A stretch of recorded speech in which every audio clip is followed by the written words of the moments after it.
April 21st, 1945. In the early hours of the morning, Adolf Hitler makes a momentous decision in a briefing with his generals. The bunker of the Reich Chancellery in Berlin is to be evacuated. The inner command staff was moved south towards Berchtesgaden. The destination, the so-called Alpine Fortress on Obersalzberg, in southernmost Bavaria.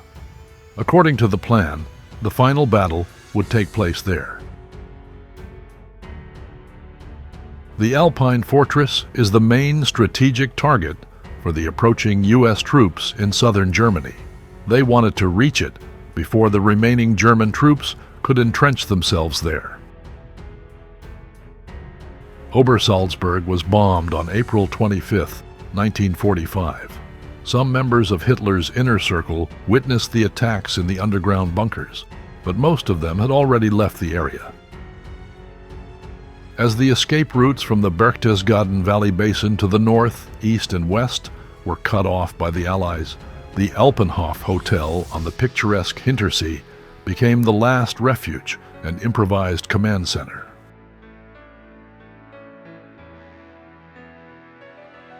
In April 1945, prominent Nazi functionaries and their families sought refuge here to prepare for their escape to neighboring Austria.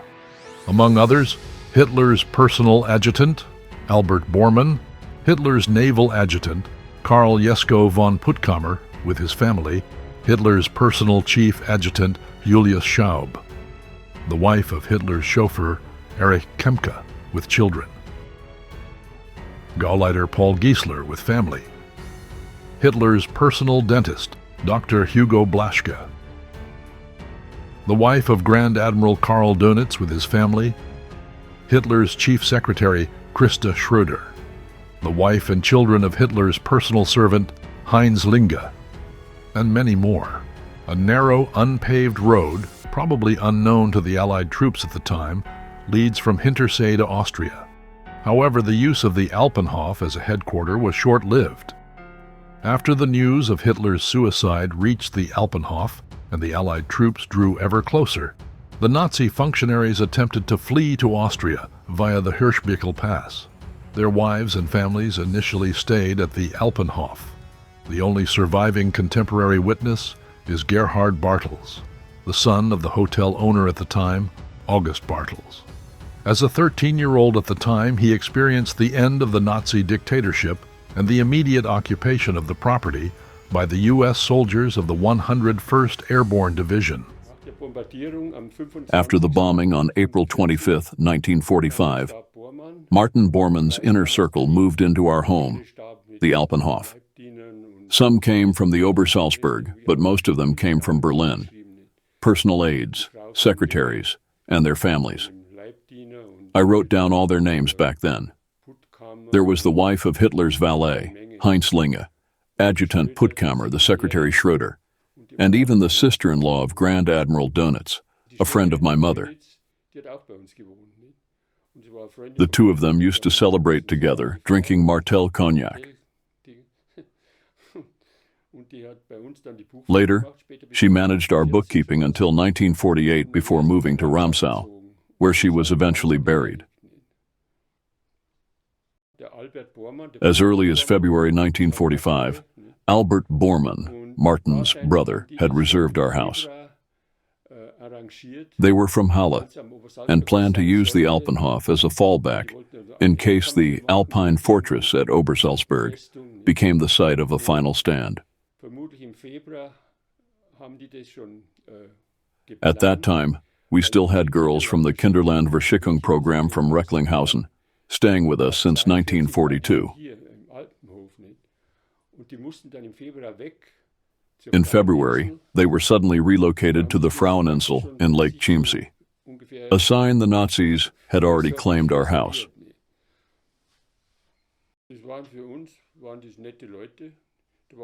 The people who arrived were actually quite nice. There was a cook named Ruloff who once showed my mother how to bake Hitler's favorite apple cake, topped with walnuts.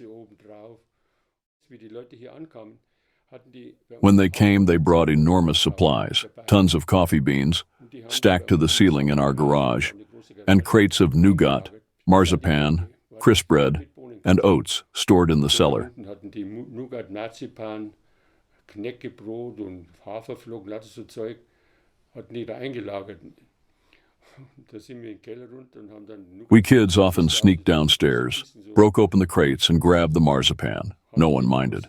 They didn't care. Und da haben wir den Marzipan dann raus und da haben die aber nichts gesagt, das war denen wurscht. Der Zahnarzt vom Hitler's dentist, Dr. Rokamp, stayed with us too. He later moved to Ramsau. In total, there were about 30 people, including children and even SS generals. Hitler's former chief secretary Christa Schröder, pictured here on the right next to her colleague Gerda Daranowski, describes the arrival at the Alpenhof at Hintersee in her book He Was My Boss as follows. In total despair, I took another look at the ruins of the Berghof. Ertl, an older criminal investigator, must have noticed my depression. He tried to comfort me as I climbed into the truck. My mind was spinning during the ride. There was no question of thinking about it. I had to decide whether to go to Austria or get out at Hintersee. As I was hoping for advice from Schaub and Albert Bormann, and I knew that they were now staying at the pension post, I finally decided on the latter option. When I arrived at the guest house, they were both discussing their escape over a bottle of champagne. Der Martin Bormann, der hat Near today's wildlife feeding station at Hirschbickel, Martin Bormann had set up a large barracks camp. All sorts of things were stored there. I once entered a barrack filled with fire extinguishers, countless numbers of them. Other barracks likely held weapons and military equipment.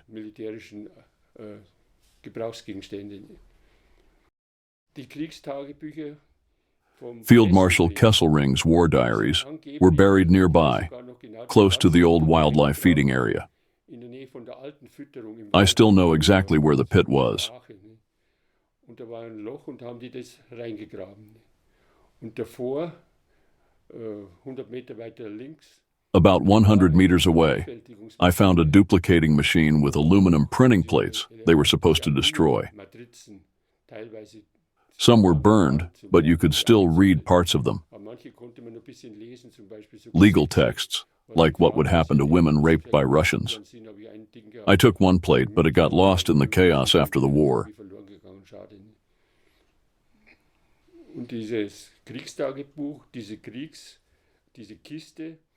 The war diaries were likely dug up later by the Americans.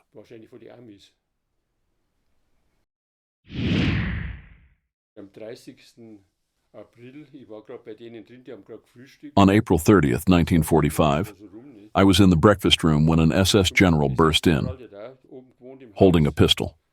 oder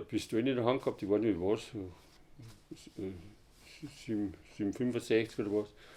Und dann ist zu jedem hingegangen und hat gesagt, der Führer ist tot. He went from person to person, repeating, "The Führer is dead. The Führer is dead." Everyone was stunned. If anyone had laughed, they probably would have been shot.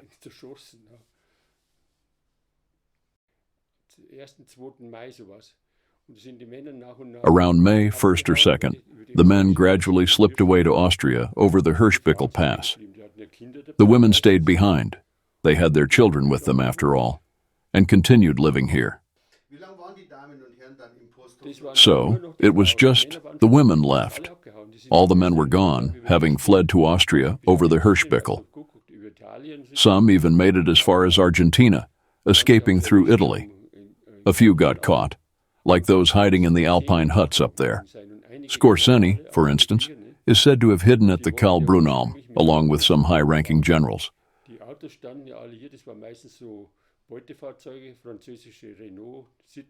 Originally, they planned to escape with vehicles, mostly captured French cars like Renaults or Citroëns, real classics today. But a broken-down tank in the middle of the route caused a massive traffic jam. stretching all the way to where the National Park House stands now. Wo jetzt das Nationalparkhaus ist. Da war ein Fahrzeug am anderen. Und wir sind da als Kinder rein mit dem Eugen, the son of Hitler's gardener, and I searched the abandoned cars. Der war so alt wie ich. Und da haben wir in die Autos rumgewühlt und haben da hauptsächlich Waffen gesucht und auch Fressereien, nicht, wenn was drin war. Nicht. Einmal habe ich We found weapons, food, even a sack of flour and a submachine gun. Da war ein Sack Mehl, so ein kleiner Sack Mehl und ein Maschinengewehr 42. Und das haben wir auch mitgenommen. Wir hatten einen Leiterwagen dabei. Nicht? Und dann haben ich hatte 408 und eine Maschinenpistole 40 und dann dieses MG. Nicht? Und das haben wir dann zu Hause bei uns versteckt im Heu. We loaded everything onto a handcart, covered it with blankets, and hid it in the hay at home. Later, when the Americans ordered all weapons to be surrendered under threat of death, it got too risky. We turned everything in at the collection point in Ramsau. The man in charge there, named Kopf, had a dark past. He'd been in a concentration camp for abusing minors.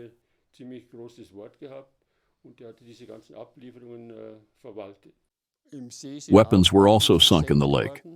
There's probably still some down there. As Schaub and Bormann were only thinking about their own fate and how they could get away from Hintersee as quickly as possible with their false IDs, I exploded and said, "It would be outrageous to take yourself to safety and leave us to our fate." My reproach hit Albert Bormann hard and upset him greatly, as he was a soft, sensitive person. He only said to me that he couldn't stay with his name. Schaub and he quickly disappeared, and I was left all alone. Quote, Christa Schroeder from the book He Was My Boss. Mitte Mai 45 kamen die Amerikaner. In mid-May 1945, the Americans arrived, the 101st Airborne Division. They took over our house, and the women and children moved to the nearby Posthof.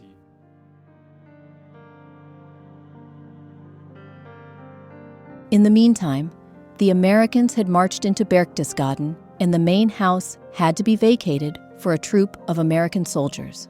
We were now crammed into the smaller annex. There was always a commotion as soon as one of the SS leaders appeared, who were hiding in the surrounding mountain huts. This was a thorn in the side of the landlord. He told us in no uncertain terms every day that it would be better to leave. The atmosphere became more tormenting and threatening from day to day. Writes Christa Schroeder in her book He Was My Boss.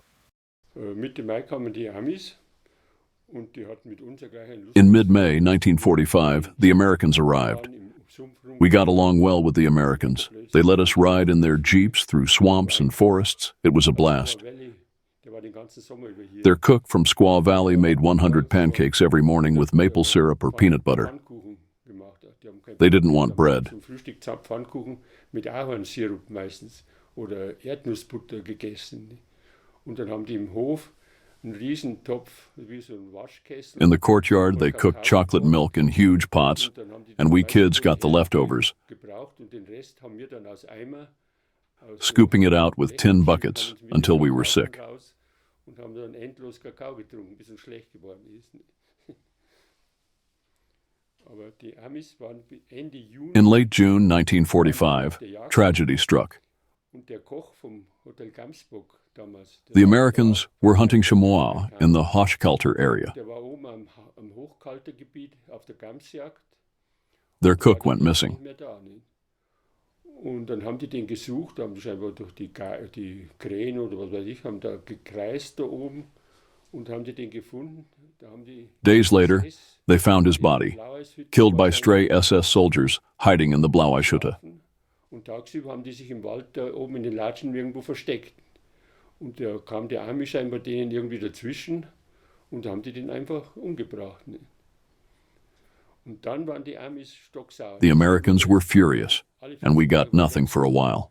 Da kamen die an mit Lastwagen, mit ihren Seesäcken, ne? 2 weeks later, Und in der new Zeit troops arrived, unaware of the incident, and things went back to normal.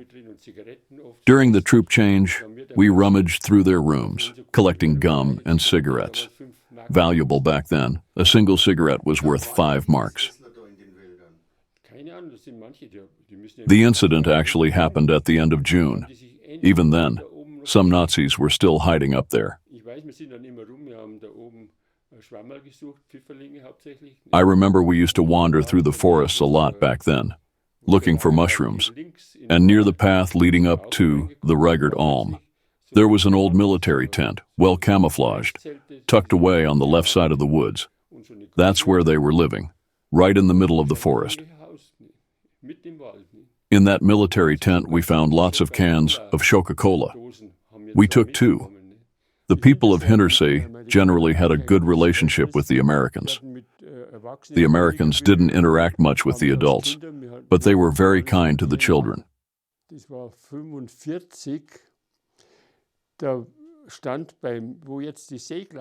was 1945, and there was a big U.S. military truck parked in the lot next to what's now the Seeklaus guest house. Wedged between the rear dual tires was a can of pineapple. My friend Gunther, always the brave one, climbed up to the driver's cab. Up there, in the driver's seat, was a black American soldier. Gunther clambered up to him and asked if he could move the truck forward a bit so we could grab the can stuck between the tires. Ob ihm nicht die Dose Ananas raustun kann, dass ihm den Wagen ein bisschen vorfährt oder so. Nicht?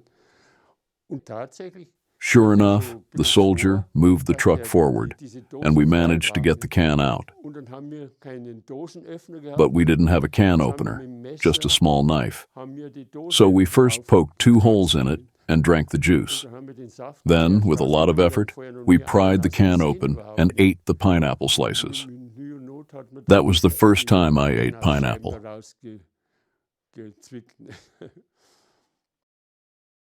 The fact that some members of Hitler's closest leadership staff had found refuge in the Alpenhof at Hintersee could not be kept secret for long. At the end of May 1945, members of the American Secret Service CIC suddenly appeared at the Alpenhof and questioned the last remaining ladies. Krista Schroeder writes the following about this in her book, He Was My Boss. The next morning, May 22nd, 1945, around 7 a.m., there was a knock on my door. A CIC man was supposedly looking for Albert Bormann and Fräulein Fusser. Albert Bormann had rented a room in Berchtesgaden under the name Roth. This was known. They were still looking for the farmers. And then he asked, "And who are you?" He had certainly already been informed about me by the owner of the guest house. I was left with a bad feeling. In the afternoon of the same day, I was picked up by an officer from the CIC. When the officer's companion grabbed my handbag without further ado, opened it, and took everything inside, I got very upset, to which the officer said, "You'll have to get used to this." I was loaded into a jeep and ended up in the CIC's offices in Berchtesgaden. The secretaries, like Schroeder, were later interned in Munich, we heard. Und das haben wir später erfahren. Und ich vermute, die wollten doch hier noch einen Endkampf machen in Ramsau. Da waren ja überall noch. In Ramsau, they'd planned a final stand, with trenches dug, like one above a farm on Alpenstrasse. Und vermutlich. But with so many of Hitler's inner circle and their families at the Alpenhof, I think the remaining German soldiers avoided fighting to protect them. Did you befriend some of the Americans while they were stationed at Hintersee? Yeah, there were some really great people among them. I still remember one guy from Corpus Christi, Texas. His name was Santos Morenos. He looked like a Mexican, and we used to ride around with him in his Jeep through the forests and the swamps. Later, he even wrote to us once. Then, in the 60s, I don't recall exactly, maybe mid-60s, there was this man standing at the kitchen counter who looked like Santa Claus. I thought, he must be German. What's he doing here? Then he pointed at our old kitchen stove and said, "The same oven." Turns out, he was the cook who had worked for the American soldiers in our house back then. As it came out later, he was from Squaw Valley. And then, he said, every day I made hamburgers and pancakes on that oven. I still think about that moment a lot. Him standing there with his long white beard peeking into the kitchen.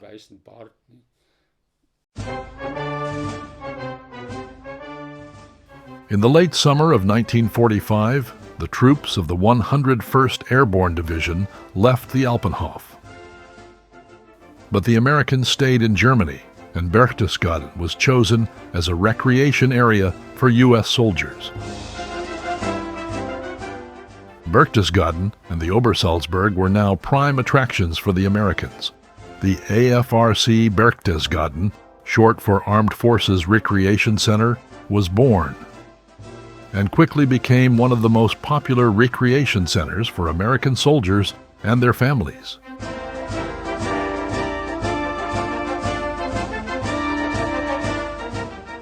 But what happened to the Alpenhof? After the withdrawal of the soldiers of the 101st Airborne Division, displaced persons from the Sudetenland were quartered in the Alpenhof in 1946. Some of them worked in agriculture and forestry and were soon integrated into the community. In 1949, the owners began to renovate the hotel for the upcoming tourism industry. Today, the Alpenhof is run by the fourth generation. Thank you very much for watching. If you enjoyed this video, please give it a thumbs up and hit that subscribe button to stay updated. If you'd like to support us personally in creating more documentaries, check out our Patreon channel. The link is in the description below. Thanks again, and see you in the next video.